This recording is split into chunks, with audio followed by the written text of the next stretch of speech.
As a pararescueman, my job is to meet people on the worst day of their life and just try to salvage their life. You will put others before yourself, their needs before yours. When people have died on me, in the midst of horror and combat, I've touched their face.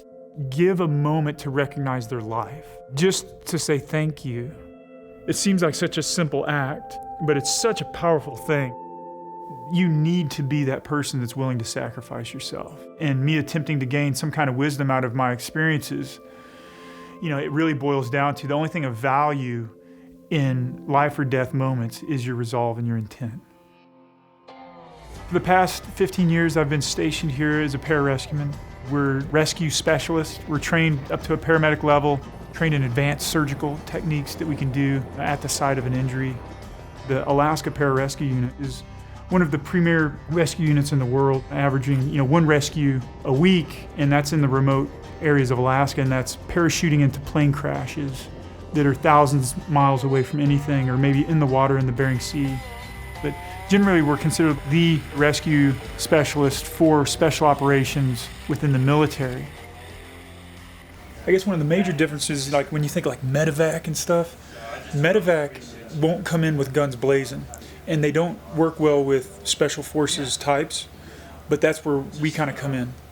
We'll come in no holds barred and get those guys out of whatever, shit sandwich they're in, and we'll get them out of there. And all the guys really feel, strongly about the guys on the ground. On 14 November 2010, our brave Army brethren were on the ground engaging the enemy during a mission within Operation Bulldog Bite and found themselves overwhelmed by enemy forces. I am particularly honored to congratulate Master Sergeant Roger Sparks on the award of the Silver Star and thank him and his family for their dedicated and selfless service to our nation. His extraordinary efforts under direct, immediate danger to his own life resulted in saving 4 American lives, 1 host nation civilian, and returning 4 soldiers killed in action to their families. To have men die in your arms, in the middle of surreal combat, and people don't die peacefully. It's a very horrible thing to have people dying of mutilating trauma. And so it's a very horrible thing to attempt to shoulder that responsibility and fail them. You can't help but implicate yourself in that death, And you can say, well, yeah, he was ripped in half, or he's missing the back of his, his head, or these are wounds that are non-survivable, but they still die horribly in your arms. And consciously you can say, yeah, man, I was compassionate, I did everything I could, but subconsciously you were forever implicated in that death. It's taken me a very long time to understand that the protective mechanisms that allowed me to survive and be productive or efficient in that atmosphere that I cultivated over 25 years to attempt to perform under those circumstances have isolated me from myself and my family. It's very hard to process those things and allow that stuff to come into my life. We noticed that Roger was kind of swinging out of control. There were a lot of red flags. You never want to break down in front of your kids. So a lot of times things will come up and you find a place where you can just lose it. You go to the bathroom, throw your head in the shower, fill up the bathtub, sink your head under there, freak out. Go in your car, turn the radio on. Oh! You just need that moment, and then you pull yourself together and you're like, okay, we're good. Orion's always been really good about stepping in for Roger and being that person for Oz. Hey, let me take Oz to the park, or let me play video games with him.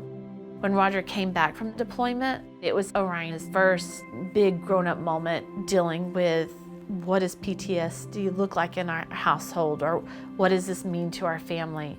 And it's his senior year. All he has talked about is, I'm ready to graduate, I'm ready to go to college. And he said, I don't have to go. I can stay here, it's not a big deal. And I just looked at him, I said, that's not what we want you to do. We want you to go. We're gonna be fine. You need to trust us in that. 18-year-old kid, he's ready to move out, but at the same time, I think it was really hard for him to go. Oh, right there, man. It's okay, you shake it out. Gotta tighten them gloves up, that's what they do. That's what they do in the majors, right? Yeah. All right, Oz, here we go. Are you serious? Remember what Dad taught you? Shut your eyes Yeah. and say, I can hit it. Shut your eyes and say it. Okay, here we go. Oh, home run, dude. Roger and Oz are almost joined at the hip. Roger has fun with them. He Good. enjoys being with his kids. Yeah. Put it out there, man. Put it in the trees where you have to put one in the trees.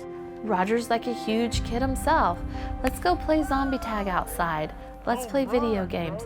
Roger's 100% invested in that moment. Not everybody gets that with their parents. Mom's going into the danger zone, dude. I can do it. I can do it. I can do it. Oh! Oz, tell Mom to pay up. How would you tell Mom that number? Just one at a time. 1, 1, 0, 0. For Oz, it's what he needs. Bankrupt. It's what makes him grow. Roger realizes his time with Oz is precious, and it means a lot to both of them. It's not a one-way street. They need each other. You know, they just need each other. Whoa! That was a good one, Oz. That was the farthest one you hit today. Oh man, you're ejected from the game. You throw the bat like that. That was good, Oz. That was a home run.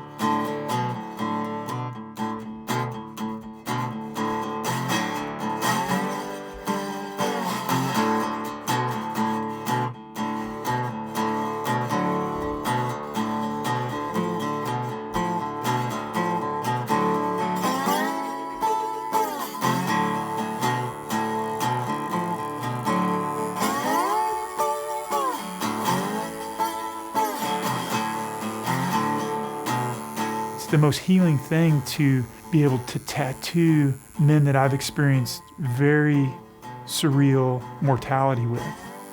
And it really wasn't about the images, it's about the intimacy. To realize that, you know, we're in a mortal medium, and then that I can tattoo iconography of life and death in a beautiful way on you is very expressive. I've been tattooing now for 6 years. I find deep catharsis in it. We have to find meaning from our stories, you know. We have to allow events to change us. Tattooing has definitely become my way forward. I look at myself as kind of like a healer. I always just try to understand what it is that they desire from me. We have very tribe-like mentality, and I feel a very strong sense of responsibility to them to help articulate what they want to say, what they need. To be in meaningful groups where I can provide community, where I can develop that sense of continued growth and development beyond our experiences together as citizens and how we interact with the world, that has tremendous value.